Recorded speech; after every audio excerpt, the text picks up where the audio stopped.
First of all, good morning good morning, okay, afternoon, it depends. But however, today we have to go on to the analysis of the taxation side of the story of private equity and venture capital, where taxation side means to come to an end to the metrics we decided to use to understand the impact of taxation within private equity and venture capital, and we have to start applying this metric to some specific cases which can be considered relevant. Okay? Today we have to come an end to the part which is related to taxation, and in the next session, which is tomorrow, we have to jump into the market analysis in order that in the last week before the first time exam we can devote and dedicate your energies to analyze the managerial process of private equity and venture capital. But however, let's come back to the metrics, just to remember. In the last lesson, we said it's very hard to analyze taxation within private equity venture capital because in every country, obviously, we have a completely different story. For this reason, I suggested you to try to use a matrix, which is a method you can apply to whatever kind of country to understand the functioning of taxation concerning private equity and venture capital. If you remember, in the matrix, we identified two different sides. The side number one is represented by the players which are relevant for taxation, and the players which are relevant for taxation are obviously vehicles, investors which invest in the vehicles, and company demanding capital, which represent the targets for the investment. On the other side, we try to identify what are the tools a regulator can use to manage taxation towards private equity and venture capital, and we highlighted 5 different tools. You remember, we highlighted the tool of the capital gain, we identified the tool of dividend, we identified the tools of incentive for startup and for research and development, and last we highlighted the tool of taxation on the liabilities, that means taxation on debt and equity. For every tool and for every players, please take care about that, we identified what are the mechanisms, the criteria regulators use all around the world to manage the different tools, okay? Just to remember, or to give you an example, when we discuss about capital gains, which is obviously a fundamental tool regulators can use to manage taxation for private equity, we identified 3 different mechanisms. You remember, we discussed about the flat tax, that could be an approach that can be used, and this is an example. We identify also PACs, and we identify also transparency approach. That's quite important because these 3 approaches are not designed by theory, but these approaches are the approaches that the different regulators really use. But it's quite important because it's really a common language. When we discuss about taxation all around the world for private equity, we use this kind of language. So everybody perfectly knows that when you say flat tax, it's not invented by theory, but everybody knows in the world that when we say flat tax means, okay, in the vehicle we apply a taxation rate which is lower than the taxation rate in the country, okay? So please remember the different mechanisms we highlight for the different tools and the different players. We discussed about, please help me to remember, the tool number 1, 2, 3, and 4. So we have just simply to identify and to discuss about the tool number 5, which is taxation on the liability, taxation on debt and equity. So this is the tool number 5, taxation on debt to equity ratio, we can say. Why we can say taxation debt to equity ratio? because using taxation, you can drive a usage of debt, or you can drive a usage of equity. It depends from the advantages you want to give.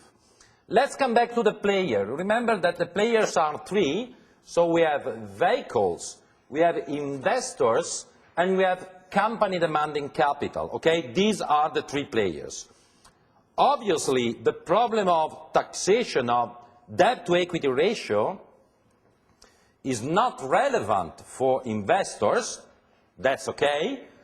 Taxation on debt-to-equity ratio is fundamental for company demanding capital, because the taxation can affect the usage of debt and equity coming from the company, but taxation on debt-to-equity ratio could be relevant also for vehicles. For what kind of vehicles? For what vehicles could be relevant taxation on debt-to-equity ratio? For what kind of vehicles, guys? That can leverage. The vehicles that can leverage. Obviously, it's relevant only for the vehicles that can leverage. That means in Europe, investment firms, investment companies, and in the United States and or UK, venture capital fund. That means, obviously, limited partnership. Taxation on debt-to-equity ratio is not relevant for closed-end funds because they cannot leverage. So, taxation on debt-to-equity ratio is fundamental for companies demanding capital. Sometimes it could be relevant also for a vehicle, obviously only for the vehicle that can leverage. So take care about that.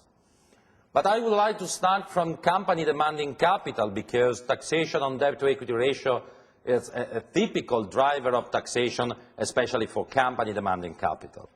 Also in this case, our problem is to identify what are the mechanisms that regulator can use and can apply all around the world to drive taxation on debt and equity of a company. The two mechanisms we find all around the world are the tin cap and DIT are the two mechanisms we find all around the world to manage and to drive the taxation debt-to-equity ratio. Let's start. The mechanism number one is called thin cap, where thin cap stands for thin capitalization. Thin capitalization. What is thin capitalization? Thin capitalization is a very simple mechanism. As you know, I do hope so, if you raise money through debt, you have a positive impact in terms of taxation. For what reason? If you raise money through debt, you have a positive impact on taxation. For what reason? Very simply. For what reason? When you raise money through debt, you have a positive impact on taxation.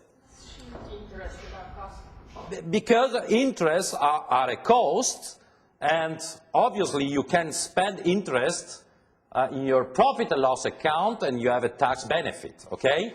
Typically, this tax benefit is named conventionally tax shield. Is not a definition coming from regulator, it's a definition coming from practitioners, from the market. Tax shield means to say, okay, if you raise money through debt, please remember you have a lot of taxation benefit. Is it okay?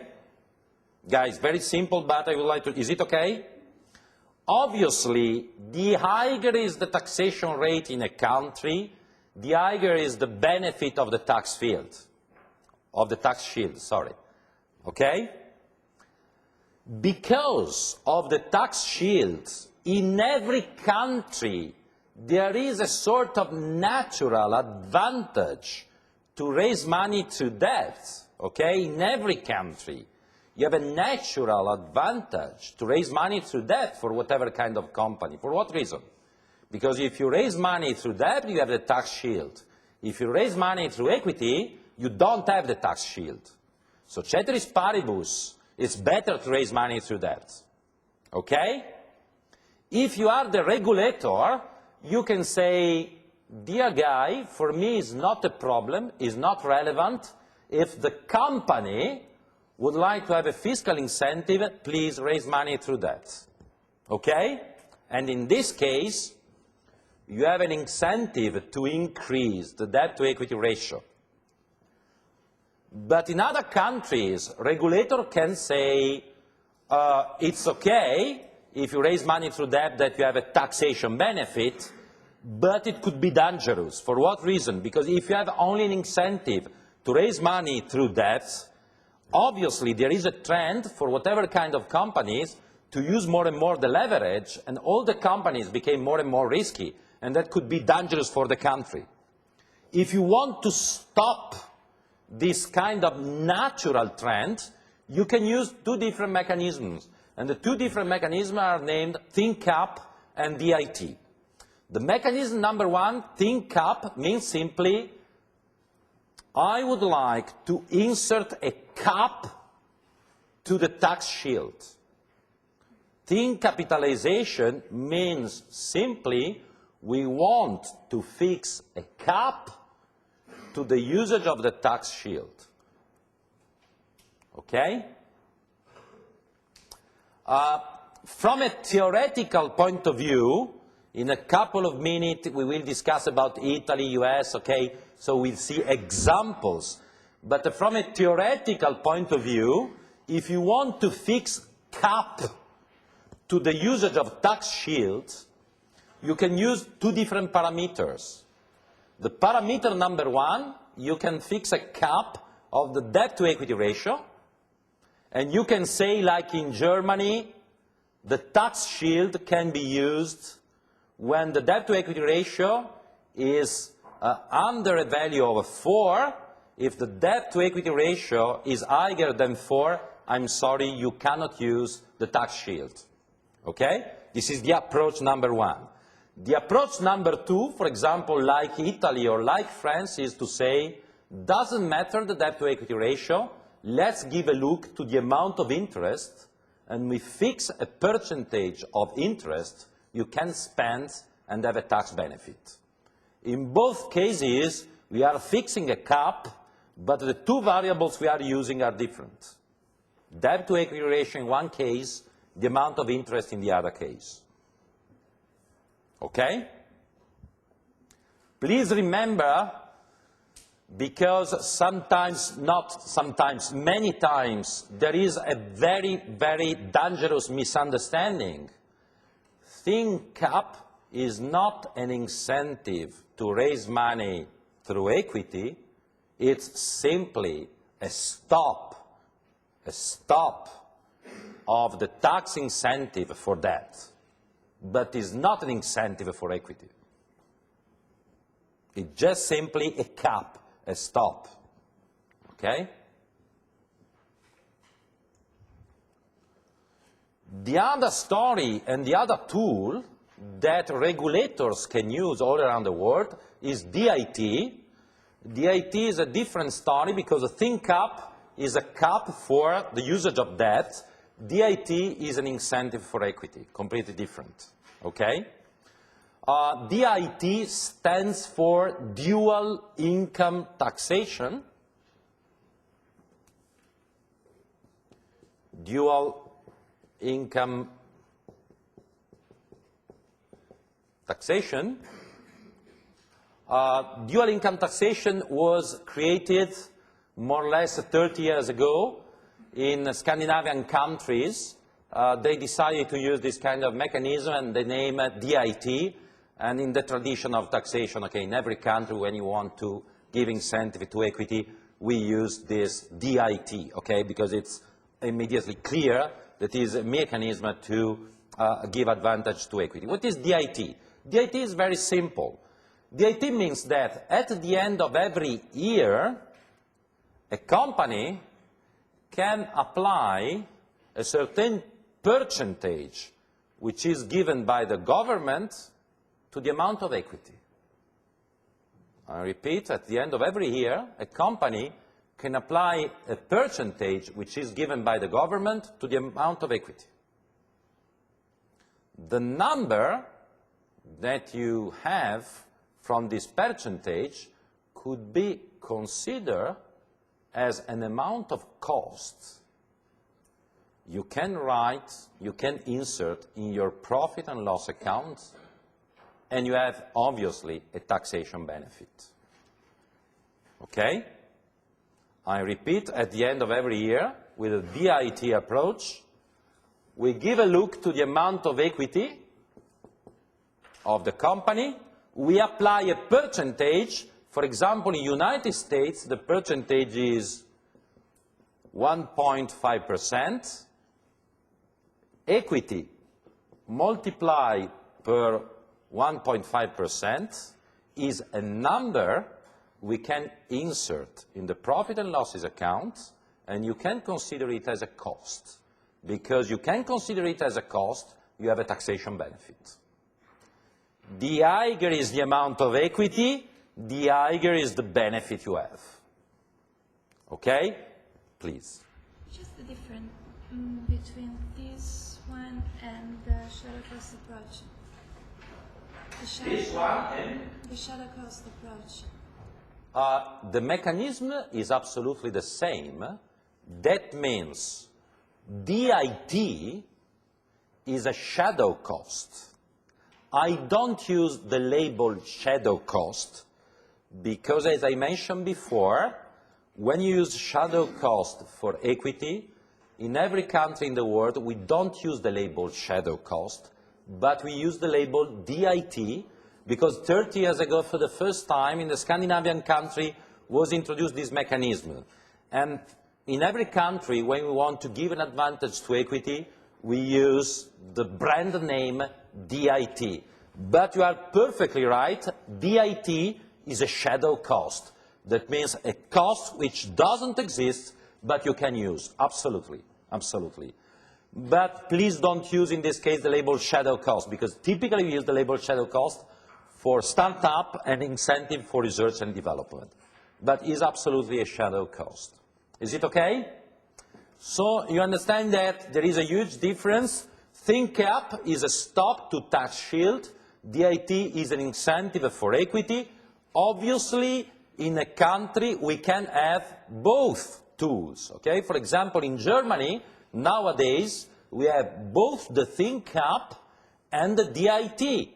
In the United States, we have simply the DIT. In Italy, we have simply the ThinkCap. Okay? It depends from the country. You can combine the two different tools, and you can combine the two different tools because you, as a regulator, you have a certain idea of the level of debt-to-equity ratio that can be useful for the companies in your country. Okay? The most aggressive approach, in order that you remember in your mind, from 40 years, the most aggressive approach is in UK, because in UK we have both ThinkCap and DIT, but ThinkCap is dramatically, because in UK the cap for ThinkCap is 0. That means in any case you cannot use interest rate to have tax benefits. It's the most aggressive approach. That means you can raise money through debt. I'm happy for you, but you don't have tax shield. It's the most aggressive approach. And this is for this reason, if you give a look to the balance sheets of UK companies show the lowest level of leverage in the world. For what reason? It's obvious. For taxation of debt to equity ratio, because in UK, if you raise money through debt, you are very stupid, because you don't have tax shield. The incentives are only for equity. It's a unique case, but this unique case is UK. That means, please remember, because it's a big country, it's a relevant country. Okay? So, in this case, you have really the different tools we can use for vehicles, investors, and companies demanding capital. What I would like to do now is to start applying these metrics to two different cases. And the two different cases are Italy and US. I ask you to read and to study also UK case that you find in the slide. I do prefer to spend your time and my time today in the classroom analyzing the Italian case and the US case because they are really, really different. UK is very similar to US, so really, if we discuss about UK, we spend 20 minutes to say more or less the same things like US. I think it's relevant to analyze these two stories, and later we apply also a software to calculate the fiscal impact for private equity. But however, let's start from the Italian case, okay? Italian case, for what reason? For two different reasons. The reason number one, because we stay in Italy, okay? And the reason number two, because the Italian case is quite similar to French, Spain, and German cases. So it's representative of European Union taxation approach. But however, it's the Italian case. In order that you know, in Italy, the level of taxation, especially for people coming from outside, is 31.4%. This is the level of taxation in Italy. And this level of taxation is the sum of two different taxes, which in Italy are called, just to know, but is not relevant for the exam, but just, you know, in Italy are called, with the Italian pronunciation, IRES and IRAP are the two taxes we have to pay. In Italy, like in every country, we have two taxes. The tax number one, which in Italy is called IRES, is a tax which is applied to all the companies in the country, and the tax number two, like in every country, is a local tax, okay? In Italy, for example, is paid to the regioni. In France, is paid to departments. In Germany, is paid to land, okay? Typically, in every country, we have two taxes, a country one and a local one. The sum in Italy is 31.4%, just to know, okay? Now we have to start to apply our metrics. And the first problem we have is to analyze what is the approach for taxation of capital gain, okay? Which is the row number one of the matrix, okay? Taxation on capital gains. Okay? Vehicles, investors.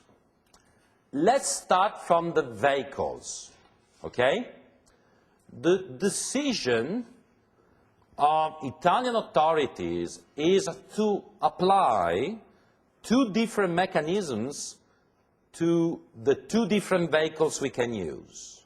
In Italy, like in Europe, you know that you can use two different vehicles to invest in private equity, closed-end funds and investment firms, okay? The decision of Italian authority is to apply two different methods for the two vehicles. For the closed-end fund, the Italian decision is to use flat tax, and for investment firms, the decision is to use tax participation exemption. So closed-end funds, we apply flat tax. Investment firms, we apply tax. Okay? The decision to apply flat tax to closed-end funds is not an Italian story, is a traditional European story. In every country in the European Union, all the governments for closed-end funds really like to apply flat tax, okay? In Italy, the level of the flat tax is quite interesting because it is 12.50%. And the difference between the taxation rate for the country with the flat tax is quite interesting. If you use a closed-end fund, your taxation rate is not 31.4%, but is 12.50%. So it's a lower level of taxation. 12.50 for closed-end fund it's the lowest level of taxation of closed fund in Europe. So you don't find another country in Europe in which the flat tax for closed fund is so low. Generally, I mean, more or less all the countries in Europe, but typically Spain, France, Germany, flat tax for closed fund is 20%. So every year in Italy we have the temptation to say, okay, we fix 20% also for Italian closed fund, but till now the level of taxation is 12.50%. Okay? It seems very simple in general flat tax, but when in a while we start applying numbers, it's not so simple to understand the mechanism of flat tax, but however, we will see. For investment firms or investment companies, we don't use the flat tax approach, we use the participation exemption approach. You remember what is participation exemption? This is the mechanism of participation exemption, you remember? Participation exemption means the vehicles applies exactly the same taxation rate of the country, 31.4, like in our case. But for the capital gains, subject to some specific rules and conditions, I give to you some benefits. Okay? So the taxation rate of the vehicle is the same of the country, but for the capital gain, subject to some specific rules, I give to you some benefits. Okay? Let's give a look to what happens in Italy for PEX, participation exemption. The rule is quite interesting because the 95% of capital gains is out of taxation. The 95% of capital gains is out of taxation, so you don't pay taxes on the 95%. But this benefit is subject to an holding period for the equity, which is higher than 1 year and a half. So to have this kind of benefit, you must have in your portfolio the equity for at least 1 year and a half.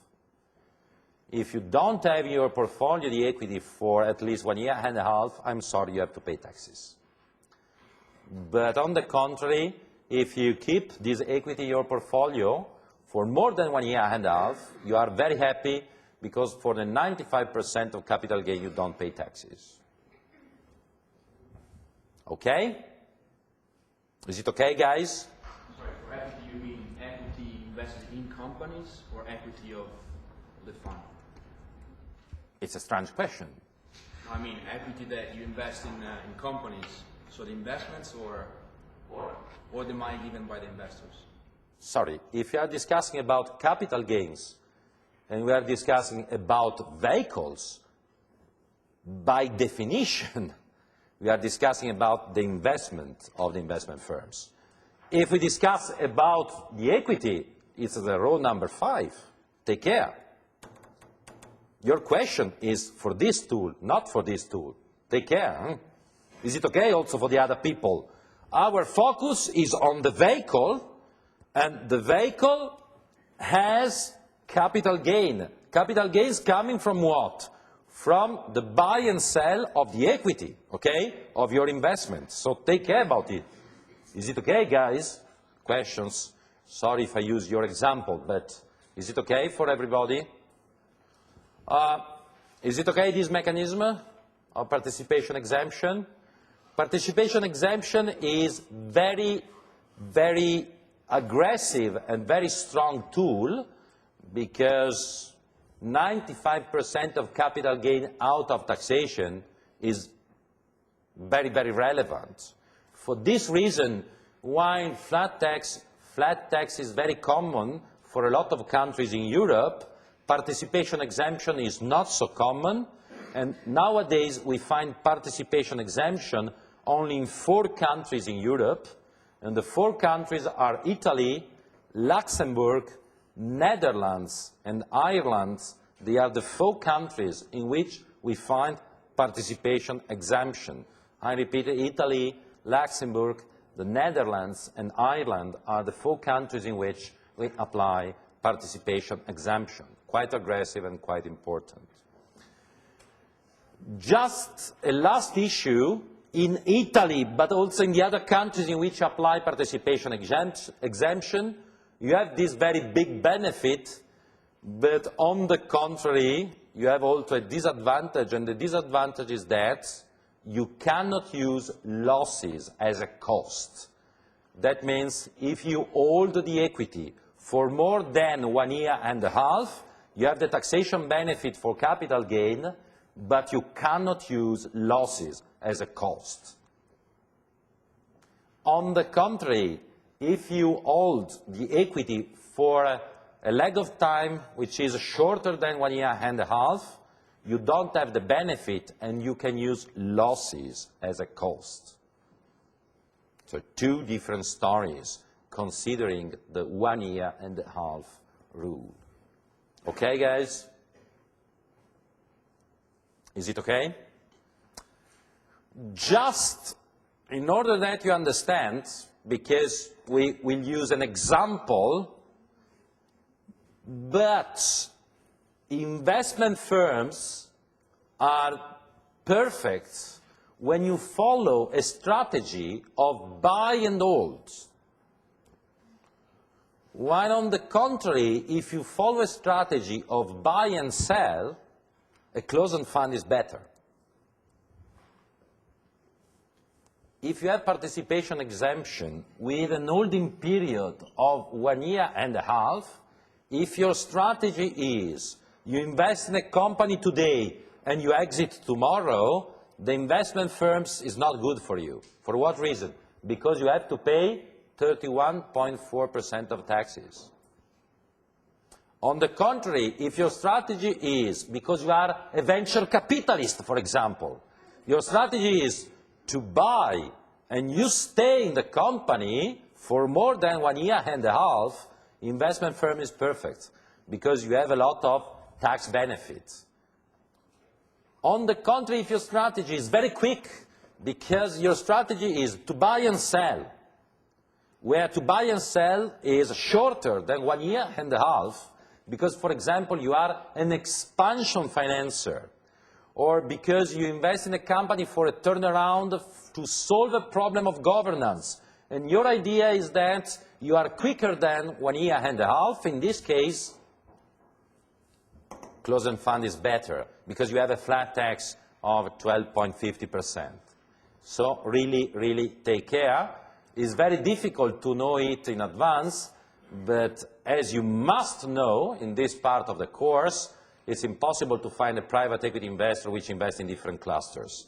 When you raise money from the investor, you have in mind a cluster in which you want to invest, and obviously if you say you want to invest in seed and startup, you need a lot of time to create value, and in this case, probably, this is better in terms of taxation compared with a closed-end fund. So take care about it, okay? This is the story of vehicles in Italy. The other story is the story of investors, okay? Like vehicles, also the story of investors is quite interesting to apply the tools we studied from a theoretical point of view. We have to discuss about investors.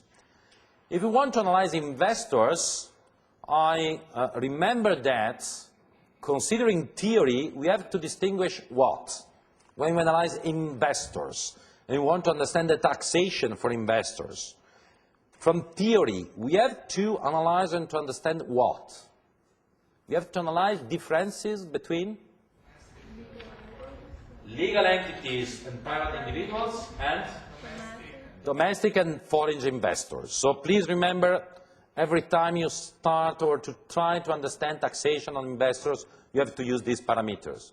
But in Italy, like in every country in Europe, we have to insert also another difference. And the other difference is the vehicles. So we have to consider investors, private, legal entities, domestic and foreign, which invest in a closed fund, and we have to consider investors which invest in investment firms. So I'm very sorry, but when we consider investor, we have to identify two different groups of investors, first of all, coming from the vehicle. Closed funds and investment firms. Okay? So two different stories. If you are an investor which invests in a closed fund, or you are an investor which invests in investment firm. Two different stories. Let's start from investors which invest in a closed fund. Now we have to apply the parameters we mentioned before. Private individuals, legal entities. Private, legal entities. In the case of private individuals, like in most of the countries in Europe, private individuals don't pay taxes. Doesn't matter if they are domestic or foreign, they don't pay taxes. Okay? So, if you are an Italian man or Italian woman that invests in a closed fund in Italy, you don't pay taxes. If you are a French man or a French woman that invests in a closed fund in Italy, you don't pay taxes. Okay? That's quite interesting. What is the reason? What is the reason of this choice? In Italy, like in most of the countries in Europe, what is the reason? The reason is very simple, but just remember, because government wants to generate incentive for private investors that would like to invest in something very complex and very risky. I would like to give incentives to Cindy that would like to invest 10 million euros in Italian closed fund. And what is the incentive? You don't pay taxes. You are Italian, you are not Italian, doesn't matter, you don't pay. Okay? Legal entities. This is the story of private individual, of private investors. The other story is the story of legal entities. And in this case, we have to distinguish domestic and foreign. Okay? In this case, you have to distinguish domestic and foreign. In case of foreign investor, taxation rate is 0%. So if an American pension fund invests in Italian closed funds, on the capital gain, the American pension fund doesn't pay taxes. What is the reason? The reason is very simple. We want to create an incentive in order that foreign investors coming from outside invest in Italy. Okay? This is controversial because in Italy we have this incentive. We have, for example, this incentive also in Spain, but if I give a look to Germany and to France, we don't have this incentive, okay? Like the incentive number one is the same in whatever country in Europe, that means it's better that private individual invest in closed fund and we have to give incentive, the same story in every country in Europe. Foreign investors, different ideas, different opinions all around Europe. This is the Italian story, which is very similar to the Spanish story, but different from French and German story. I don't want to say it's a good idea, it's a bad idea, but in this case, take care because they are really different strategies. And for domestic investors, legal entities, Italian legal entities which invest in Italian closed fund, in this case, they have to pay taxes, where taxes means 31.4%, but you are unlucky because you have to pay taxes because it's probably very cruel. Italian government, okay, give to you also a tax credit of 15%. That means you have to pay taxes, but you receive a voucher, a tax credit of 15%. Tax credit 15%. Okay? So if you are not an Italian legal entity investing in Italian closed-end fund, you are very lucky. If you are an Italian legal entity investing in an Italian closed-end fund, I'm sorry, you have to pay taxes. Yes, you have a tax credit of 15%, but the tax credit is obviously smaller than the taxes you have to pay. Okay? If I give a look to this percentage, the strategy of our country is to say, dear foreign investors, please come in. Doesn't matter if you are legal entities or private individuals. Italian citizens, please invest in closed-end fund, and Italian legal entities, I'm very sorry, you have to pay taxes. Okay? This is the strategy, okay, of our country. I don't want to say it's good, it's bad. This is the strategy, okay? And this is the taxation. This is the story of closed-end fund. On the other side, we have to consider investors which invest in investment firm. Investors which invest in investment firm. In this case, we have to start again from the story of private and legal entities. In this case, we have to start again from the distinction between private individuals and legal entities. In legal entities, if you are very smart, you can give me the answer. What is the taxation for legal entities which invest in investment firm? I have to measure how you are smart today or not. Legal entities investing in investment firm, what is the taxation? The taxation is driven by tax. Because a legal entity which invests in investment firm is an investor in equity. You understand? And if I invest in equity and I am a legal entity, I have to apply tax. Okay? That means a legal entity doesn't matter domestic or foreign, but if you are a legal entity investing in investment firm, the level of taxation is 31.4%. But if you take your portfolio, your equities for more than 1 year and a half, you have the taxation benefit of participation exemption. Okay?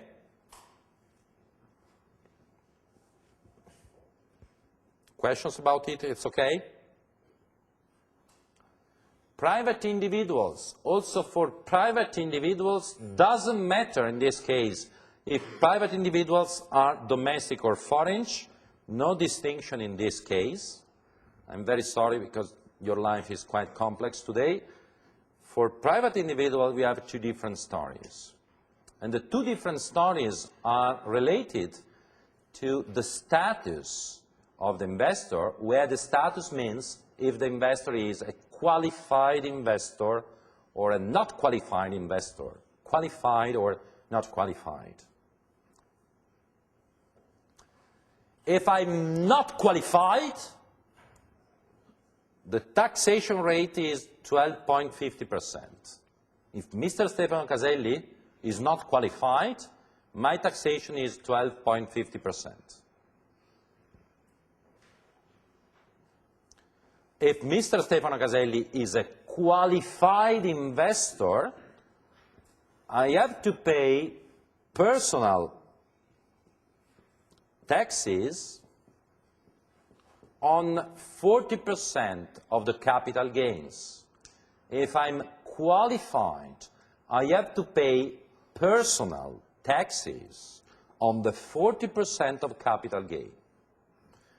I cannot give to you a level of taxation because in Italy, like in every country in the world, personal taxation depends from the level of revenues of the private individual.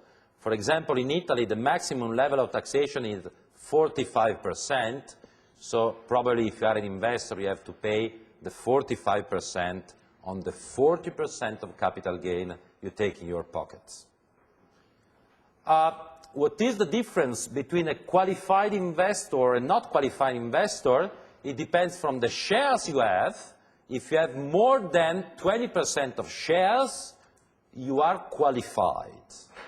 If you have less than the 20% of shares, you are not qualified. Okay? I know life is complex, but I have to remember, when we use, for example, an investment firm in Europe, when we use an investment firm in Europe, you remember we discussed about an example, when we use investment firm in Europe, an investment firm 122, when we use 122 investment firm in Europe, captive, Stefano and Cindy decided to create their vehicle to invest their money, okay? For what reason? Because we want to invest our money, that's it. In this case, Stefano and Cindy are qualified or not qualified? They are obviously qualified, because in this 122 vehicle, we are just simply two shareholders, so we manage our money, but in terms of taxation, we are not so happy, because on the capital gain we take, we have to pay on the 40% our personal taxation. If I stay in Italy, I have to pay the 45%. If you stay in another country, in your country, you have to pay the taxation rate, which is driven from your country, but you have to pay this level of taxation. On the contrary, if Stefano and Cindy create their closed fund, we don't pay taxes, because we said private individual investing in a closed fund don't pay taxes. Okay? But to create a closed fund for Stefano and Cindy is simple, is difficult. Life is a continuous trade-off. We want to have benefits, okay, but to create a closed fund for Stefano and Cindy is very long, because we have to create our asset management company. We have to go to Bank of Italy. We have to create a closed fund. We have to insert our money, okay? Probably this process takes 1 year. And at the end, we don't pay taxes. On the other case, we don't need to go to Rome to Bank of Italy. We create an investment firm 122. We start to work tomorrow morning, but we have to pay a certain level of taxes. A trade-off, okay? Please try to connect the different ideas and the different perspectives we discuss, okay? Okay, guys?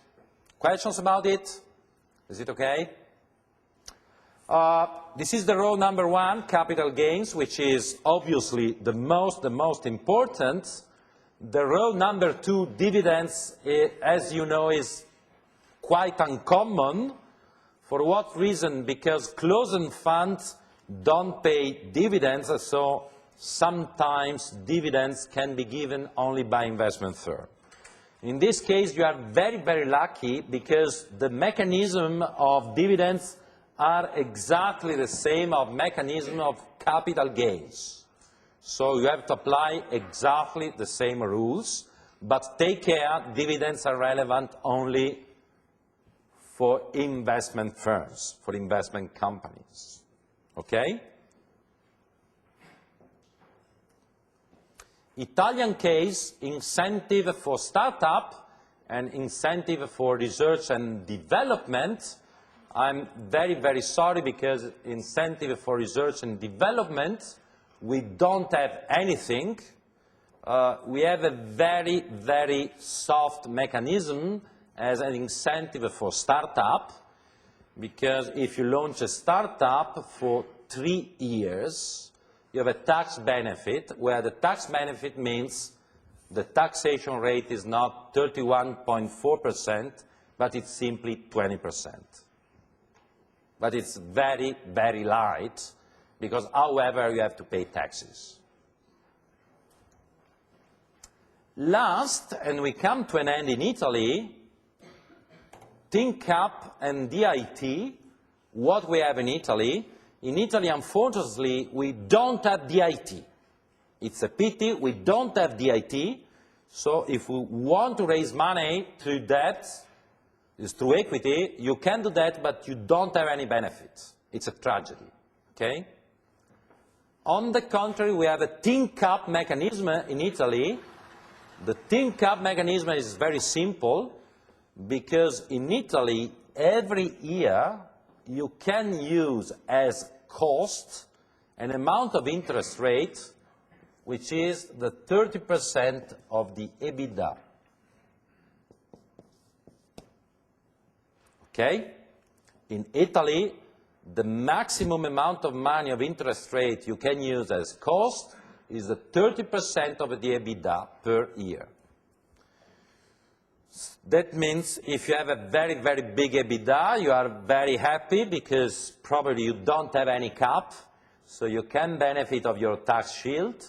If you are unlucky, or if you work in a sector in which the EBITDA is not very big, you have a cap on the tax shield. So in this case, it's a very strange approach in Italy because we don't give incentive to equity.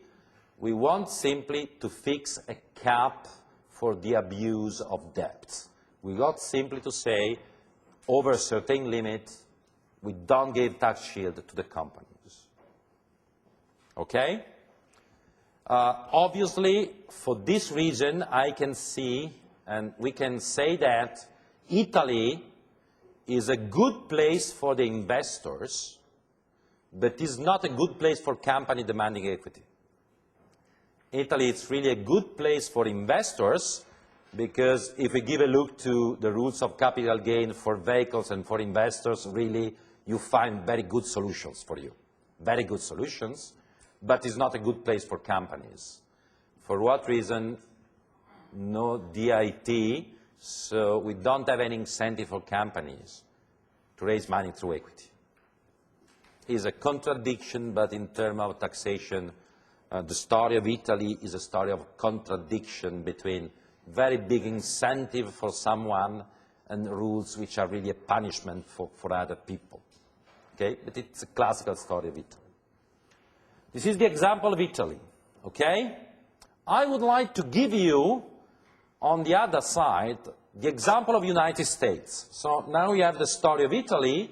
I would like to discuss a bit about the percentage of United States.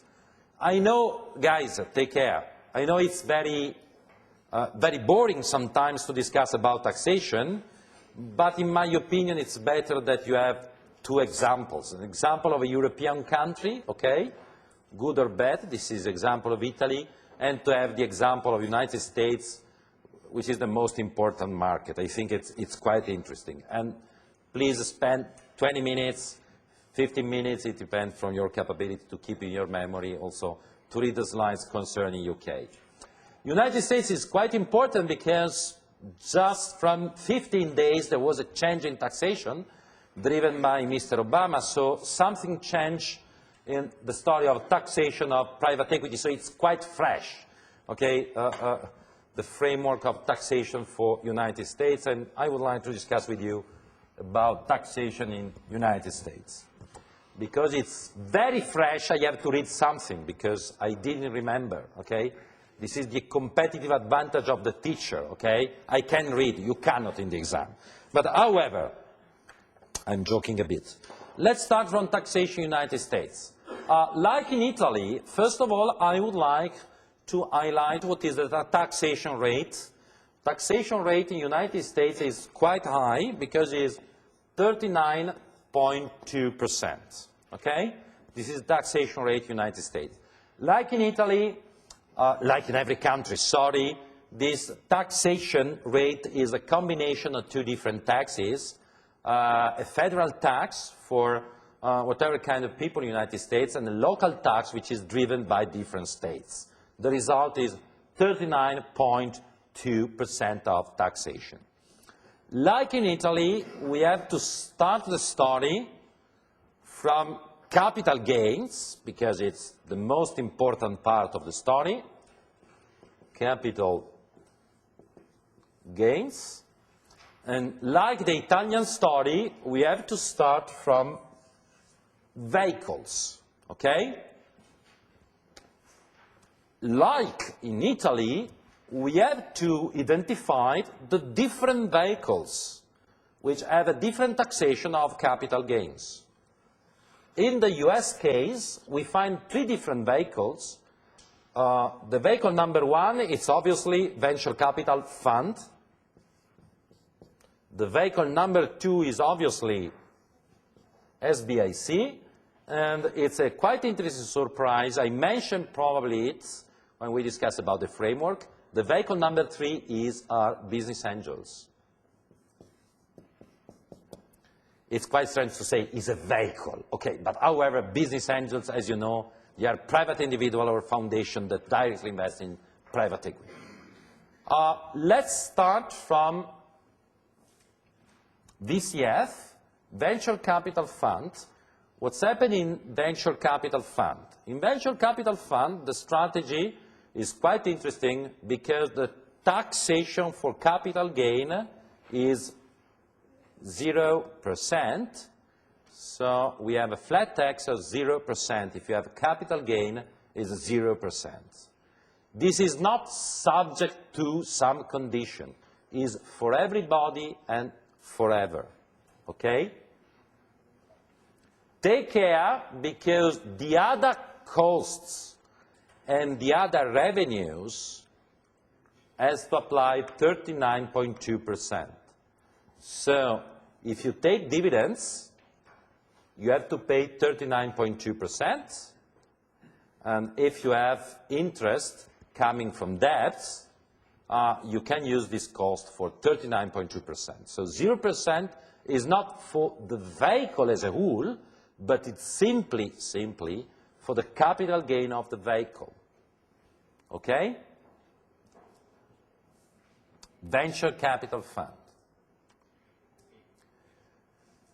Small business investment company, in this case, take care because we have the 0%, but the 0% is not for the capital gain, is for the vehicle, okay?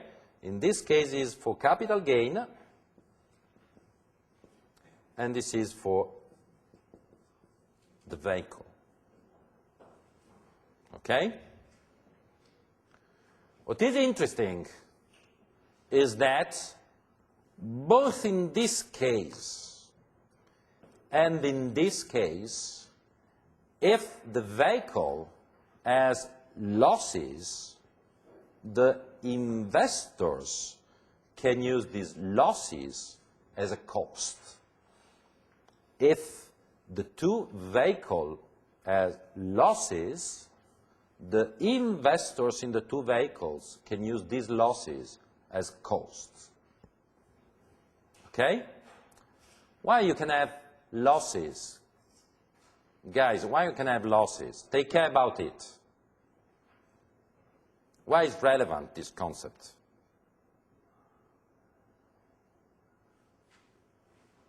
Let's imagine a venture capital fund in which in a year you have a lot of capital gains. Let's imagine capital gains for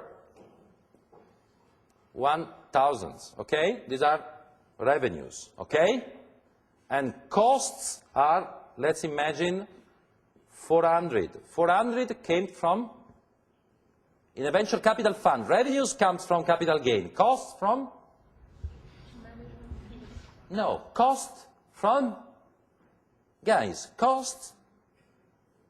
In venture capital fund, costs come from interest. Please remember, in venture capital funds, you have to pay a lot of interest because you have debt. Please remember. Obviously, you have also management fee, okay? But please remember, in venture capital funds, the most important cost is interest because you have a lot of debts, okay? Let's imagine this very simple balance sheet in which you have 1,000 coming from capital gain and 400 coming from interest, okay?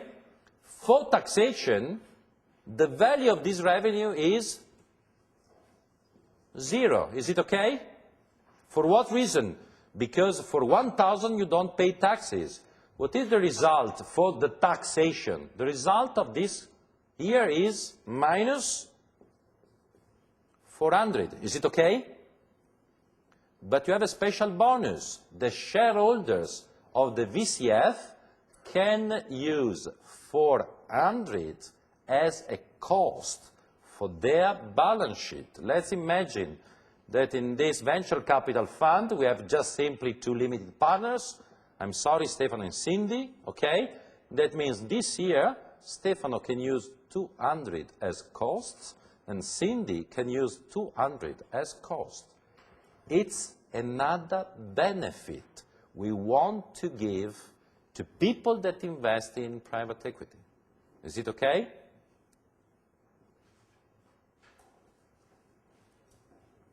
You seem a bit surprised. It's a bonus. This is a losses, where this losses is driven by taxation, not from bad result, you understand? And I give to you a benefit, where the benefit means the investors can use this loss as a cost. And you are very happy, because if I can use a cost, I can have taxation benefits. Okay? The same mechanism also in the SBIC case. Okay? Also in the SBIC case, investors can use losses as cost. Take care, because this mechanism has a very specific name in taxation, and the name is tax transparency. Tax transparency means investors can use losses as costs. Okay? The last story is for business angels. In business angels, take care, because the US law changes 10 days ago, so take care about it, because there is a change. For business angels, the taxation approach of the United States is to give advantages for private individuals and foundations that invest in private equity. Take care, not legal entities, but private individuals and foundation, where foundation means no-profit institutions and blah, blah, blah. Okay? The idea is to give a taxation benefit, where taxation benefit is the 0% of taxation of capital gain. It's great, but this 0% is subject to different conditions. So to have 0%, you are subject to different conditions. The condition number one, the holding periods must be higher than 5 years. So you must take the equity in your portfolio for at least 5 years. What is the reason? The reason is very simple, is an incentive to invest in seed and startup. In my opinion, 5 years is very long, but this is the United States choice. Okay? The second conditions that changed 10 days ago is that you have to invest again, the capital gain, not in 5 years, like till to 10 days ago, but it's quite dramatic in 60 days. Okay? So this is a change coming from Mr. Obama, where the idea is Stefano, to have a benefit, must invest and keep the money for at least 5 years. Okay? This is the condition number one. The condition number two, if Stefano doesn't want to pay taxes, is that in 2 months I have to invest again a capital gain in private equity. If I don't do that, I'm very sorry, I have to pay taxes, where taxes are 39.2% if my name is foundation, or different taxation rate if I'm a private individual, okay? But I have this constraint. Why would this change? Because probably the idea of US government is to create a push, a pressure on investor in order that the investor, if you want to save your money, if you want to have a taxation benefit, you have 2 months. And in 2 months, you have to invest again your money in private equity. Probably the idea of the new US administration is to generate a pressure and push for business angels to invest again immediately the capital gain again in private equity. Because with the previous taxation system, business angels could wait for 5 years to invest again money. With the rules of 60 days, the time is very short, and you have a pressure to invest again in private equity. Take care, because for 30 years in the United States, the rule was 50 years also for the second condition, and 10 days ago there was a change, and the condition number 2 became 60 days, so very, very quick. Is it okay? So this is the story of the 3 vehicles we have: venture capital fund, small business investment company, and this very, very special profile for business angels, which is a classical story of the United States. Is it okay, guys? So these are vehicles. After vehicles, we have to discuss about investors. In investors, the story is completely new because it was totally changed by the new administration of the United States. For investors, there is a distinction between private individuals and legal entities. Private and legal entities. For private individuals investing in VCF and SBIC, there is a taxation rate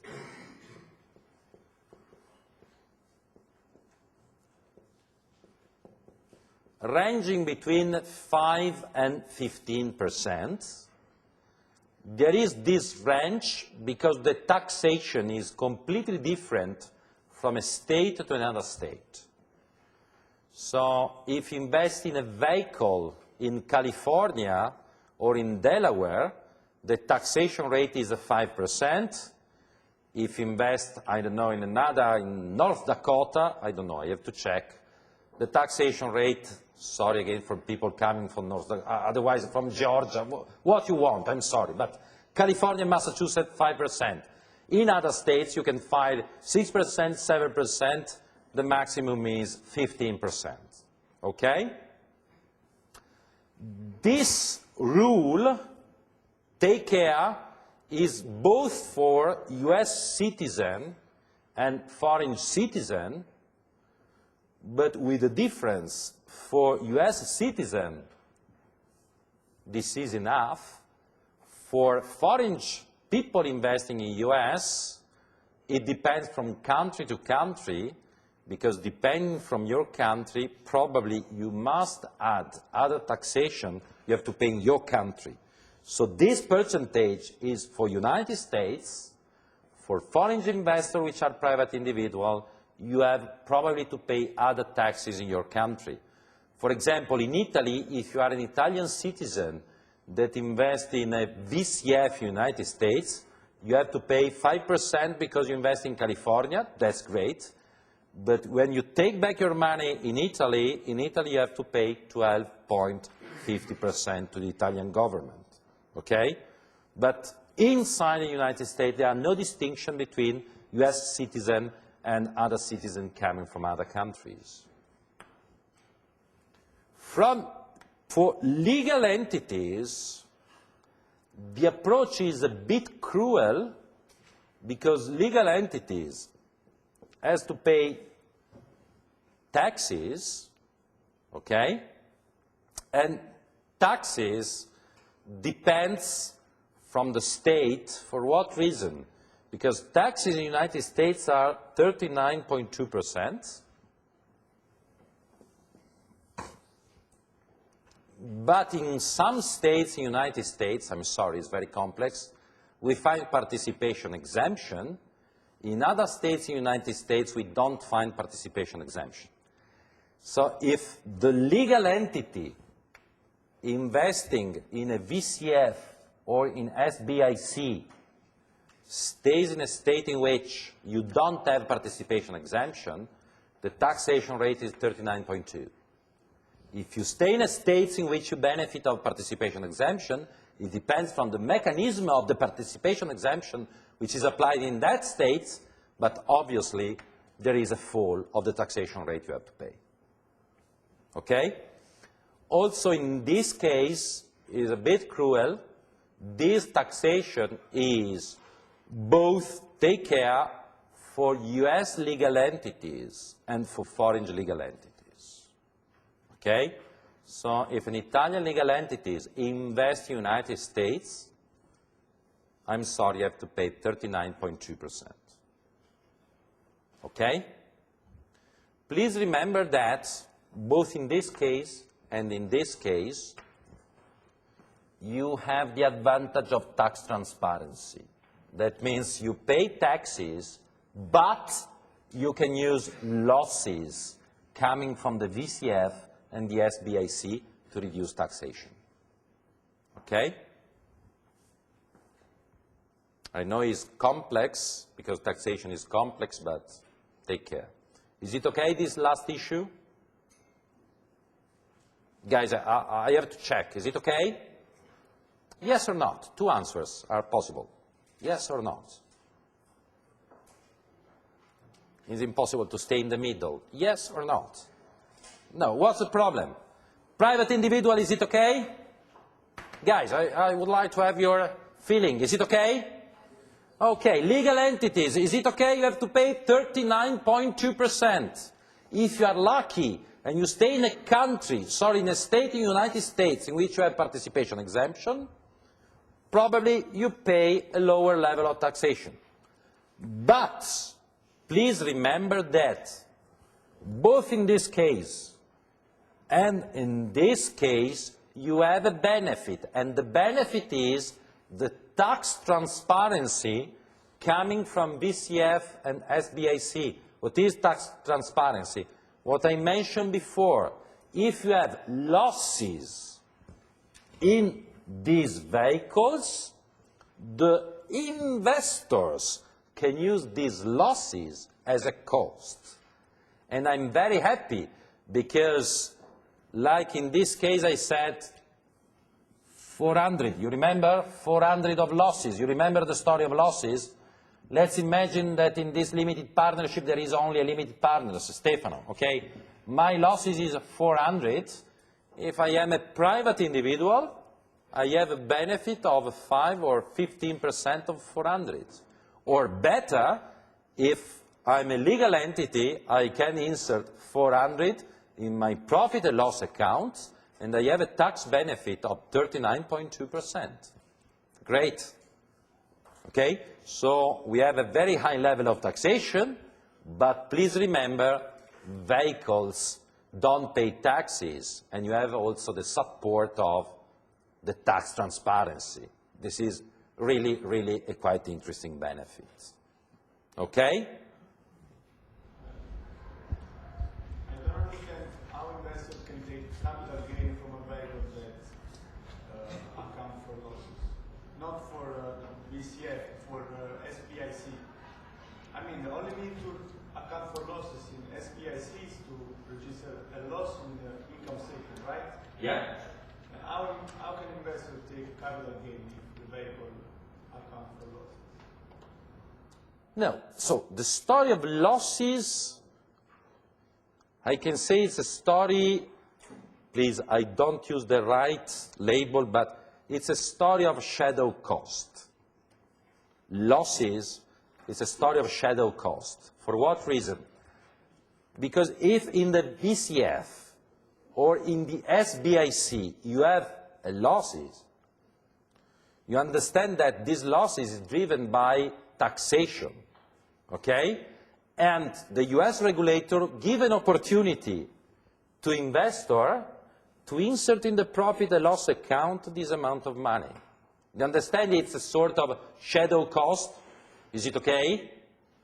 On the other side, the capital gains, what does it mean, capital gains? Capital gains inside VCF, SBIC means every time, every day, a VCF or SBIC has a capital gain, you don't pay taxes on the capital gain.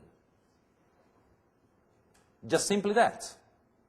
If you are the investor, okay, you have to take revenues from VCF and SBIC, okay?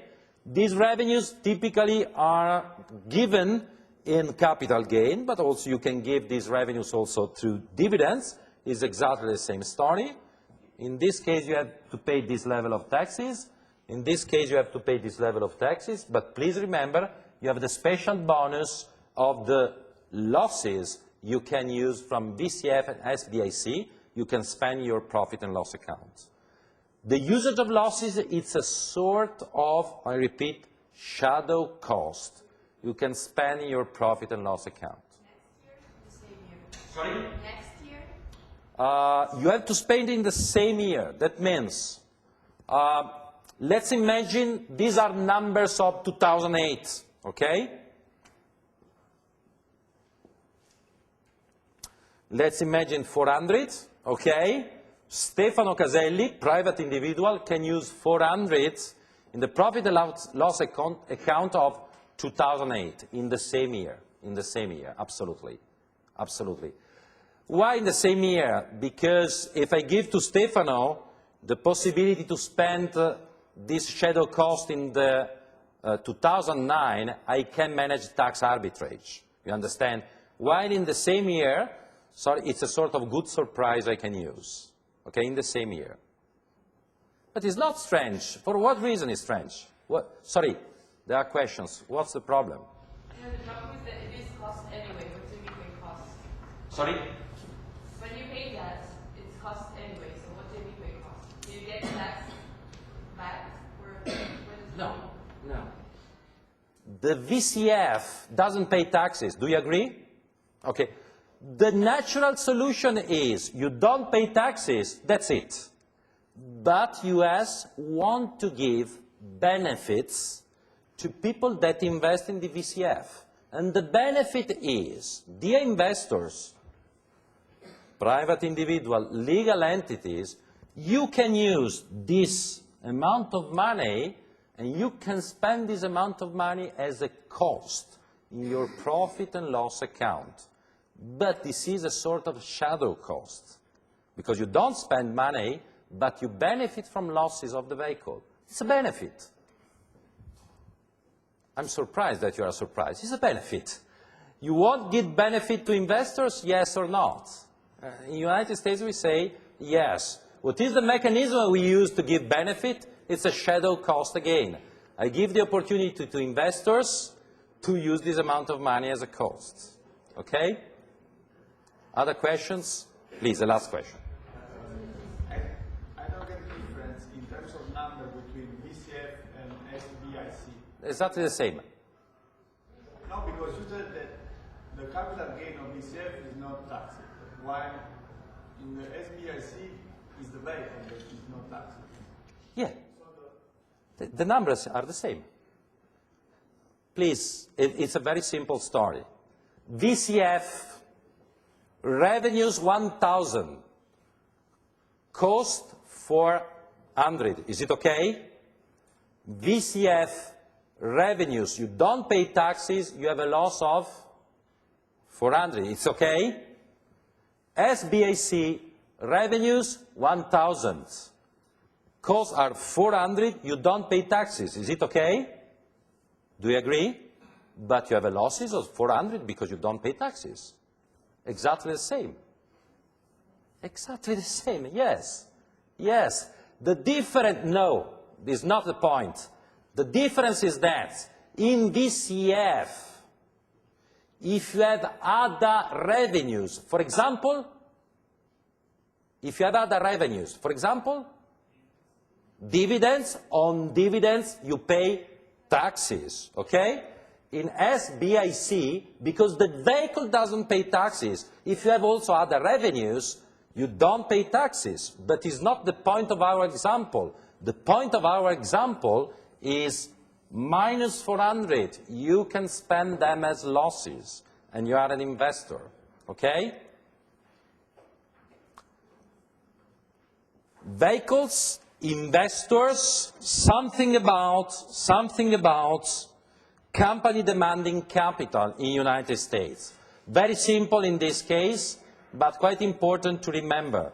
In the United States we have both incentive to start up and incentive to research and development. For startup, we have a markdown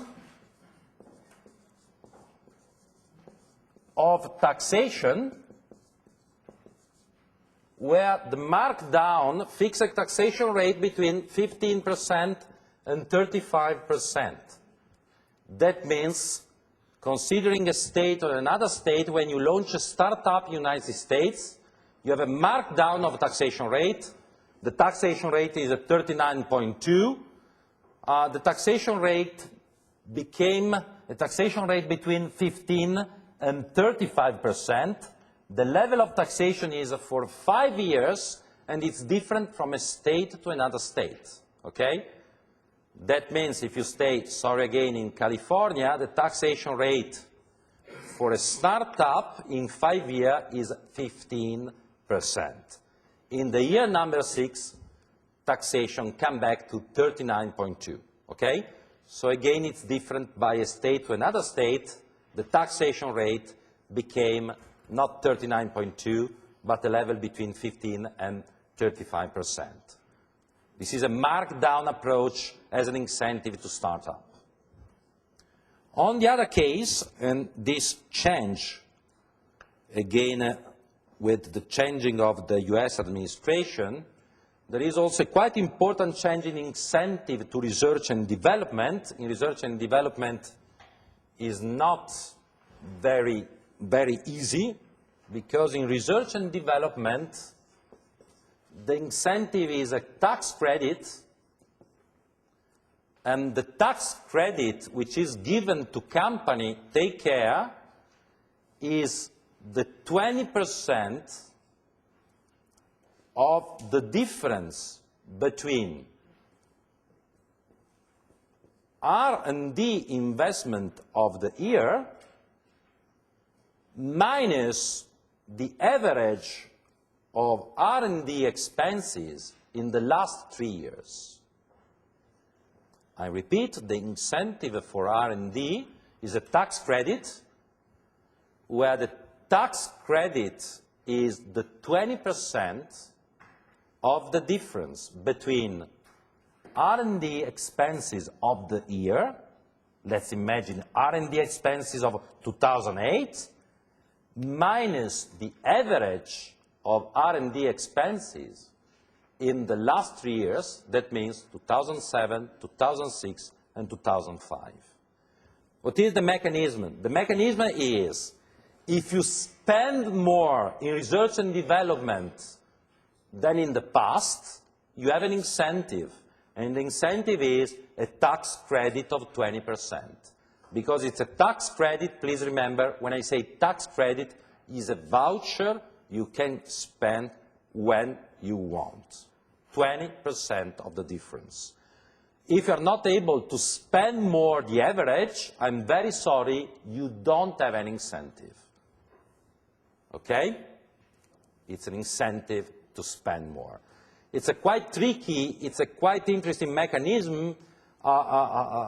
My personal opinion is that in a year like in 2009, it's quite difficult, it's quite hard to find companies which are able to spend more than in the past 3 years in research and development. Even though the mechanism is perfect, it's a big incentive, but you have to spend more. So sometimes you spend more just simply because you are very lucky, you didn't spend in the past and you decide to spend more in the future.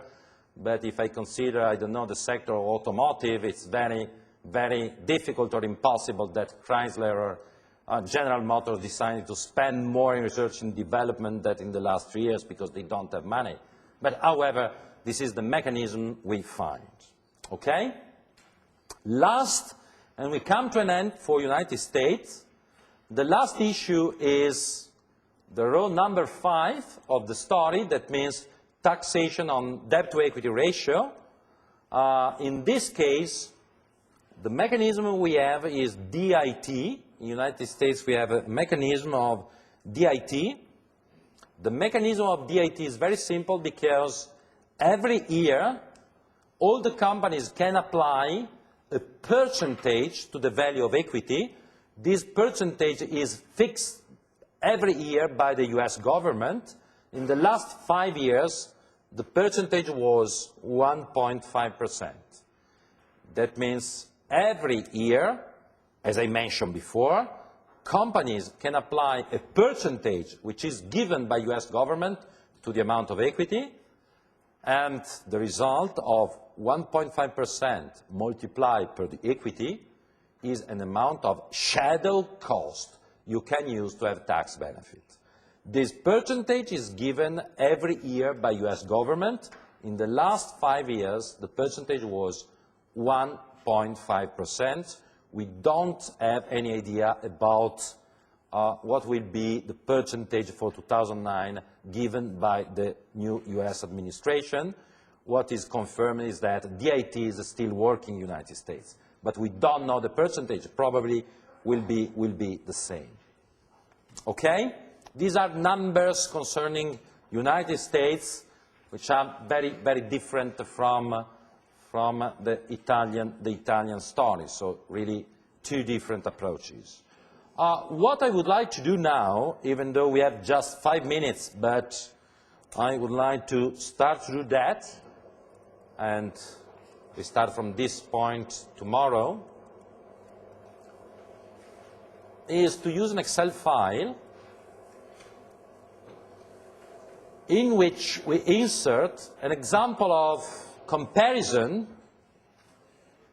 of 2 different vehicles in terms of taxation. Just give a look to numbers, and we start from this point tomorrow, but just to have an idea.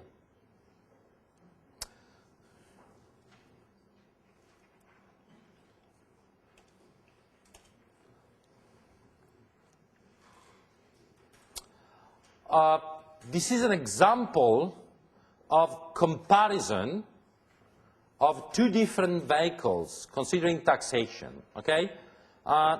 When you stay in a country and your problem is to identify a vehicle to invest in private equity, you can use different parameters, for example, the possibility to use leverage or not, but one of the parameters is taxation.